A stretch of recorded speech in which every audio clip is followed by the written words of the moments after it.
I am going to start this video off with the disclaimer that I do not support J.K. Rowling's transphobic views.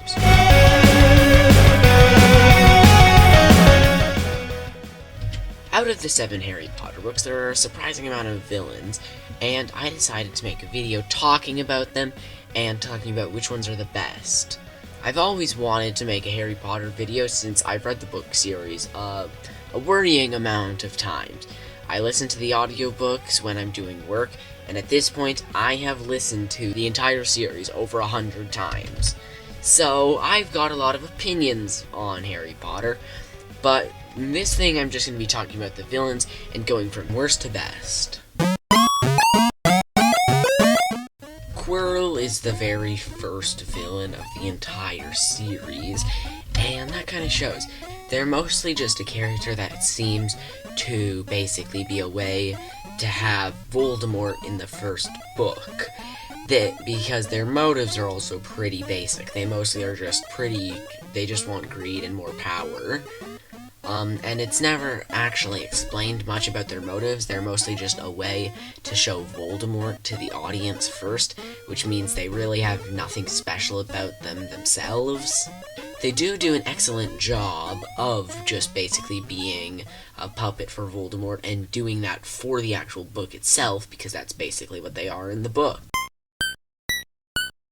Malfoy is in the 6th book. My main criticism with why they're not higher on this list is because that they never feel too much like a villain, because Harry just tries to get into the room of requirement a few times and doesn't really manage anything.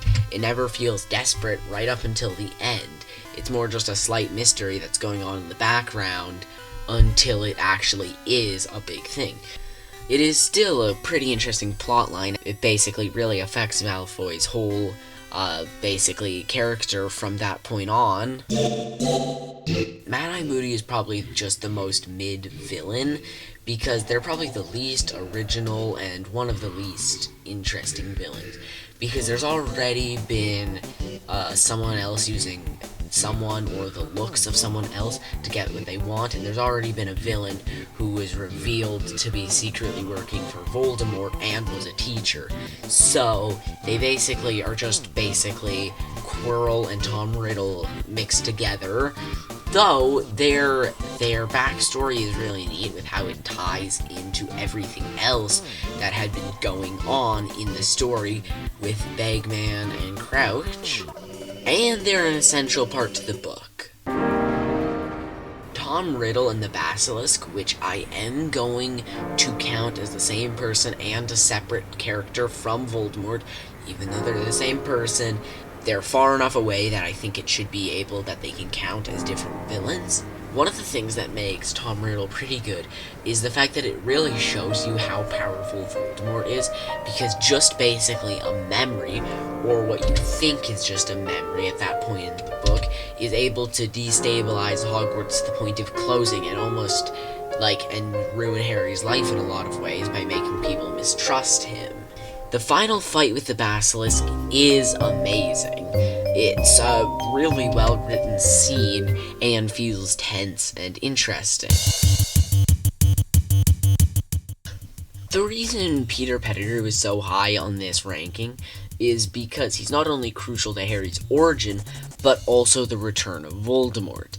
They're a much more interesting version of the twist villains in Harry Potter, because unlike Quirrell or Moody, you don't actually think that they're relevant to the story. You think they are just a side character that died 10 years ago. So it's really interesting that they are actually the villain, and it's also really crucial to Sirius's story, which Sirius is pretty crucial to the book in general. Another thing that makes this good is how you also hear a ton about Peter Pettigrew, but never really think he's that important to the story.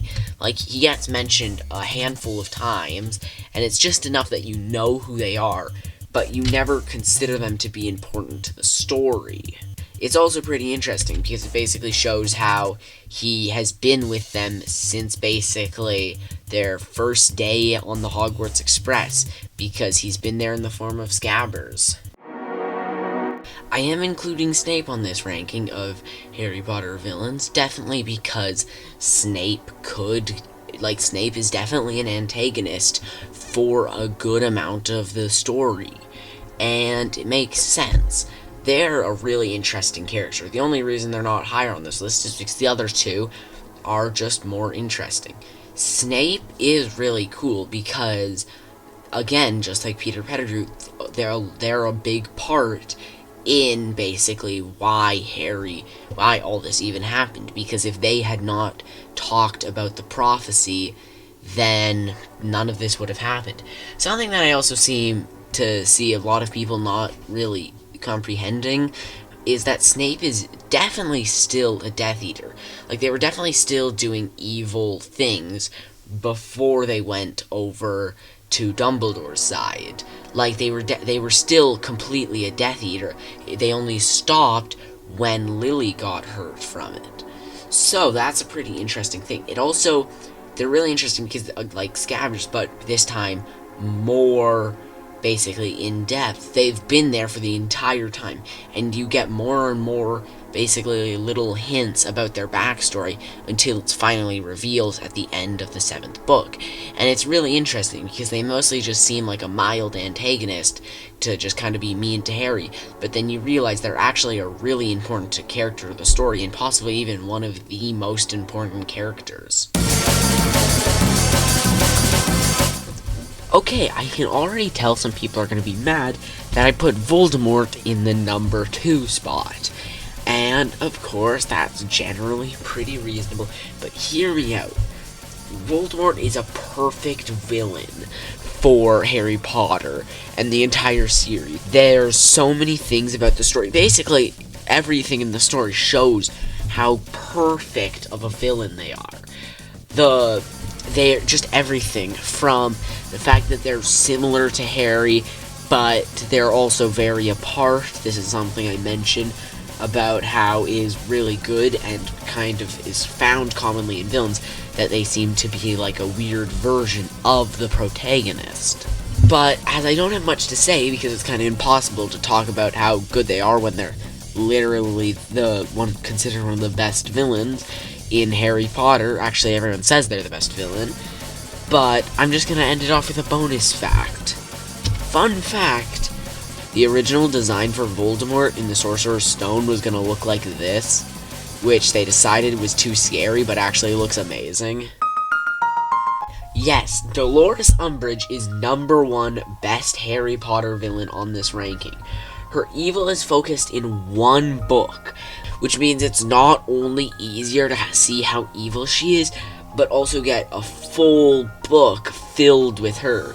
Quickly into the book, she manages to completely, basically obliterate Harry's, basically everything they find enjoyable at Hogwarts. They are able to kick them off the Quidditch team. They are able to do all these things. And just basically, they're able to do everything just by creating new rules and by basically finding ways through the rules being imposed by the minister. They're basically a perfect other villain to Voldemort, because Voldemort is like a chaotic evil that's trying to basically destroy the ministry a lot / take it over, but never really wanting to control it. Umbridge is wanting to use the ministry to do all the evil things she wants. They even both give Harry a scar, like Voldemort's famous scar on Harry's forehead. But something a lot of people overlook is how Harry gets scars on his hands from Umbridge. The whole "I must not tell lies" scars. Those are scars that do actually multiple times in the book prickle when Umbridge is mentioned. This is probably just kind of a visual way to indicate that they're talking about Umbridge, but is also a parallel to how Harry's scar basically interacts with Voldemort in some ways, because it tells them their emotion. The punishment of writing "I must not tell lies" on people's hands is also amazing, because not only is it painful labor that you have to do to yourself, but it's also psychological manipulation, because then you have words if you get punished enough times, permanently carved into your hand, which is also somewhere that is pretty common and easy for people to see. The main thing that shows how absolutely evil she is the scene in the 7th book when she is putting as many Muggleborns on trial as possible for the simple fact that they were born, but now under the new laws, technically have been deemed to have stolen magic. And in this, they show you how her Patronus is glowing more brightly than ever, showing that she's taking major amounts of enjoyment from torturing people that are beneath her.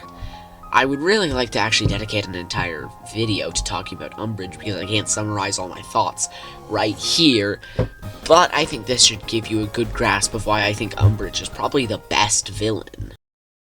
So, that's the end of the video. I hope you liked this video.